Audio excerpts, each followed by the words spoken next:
Yes, in fact, probably the single action that a person can take, an individual can take to reduce carbon emissions is vegetarianism. Save our planet. Top climatologist Dr. James Hansen calls for less coal and less meat to stop global warming. At a recent Interfaith Climate Summit in Uppsala, Sweden, Dr. James Hansen called for the phasing out of fossil fuels through strong government actions. We have to actually reduce the amount of CO2 in the atmosphere. It's already increased to about 385 parts per million. If we want to stop the warming and stop the melting of more ice, we're going to have to reduce the CO2 at least back to 350 ppm and perhaps even somewhat lower. So that makes that's a tall order.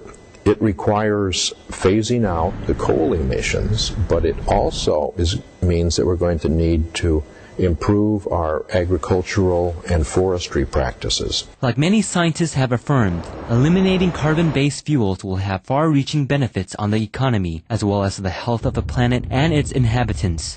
While continuing to call for bold government policies to make this happen, Dr. Hansen also shared what ordinary citizens could do to help. There are many things that people can do to reduce their carbon emissions, but changing your light bulb and many of the things are much less effective than changing your diet, because if you eat further down on the food chain rather than animals which have produced many greenhouse gases and used much energy in the process of growing that meat, you can actually make a bigger contribution in that way than just about anything.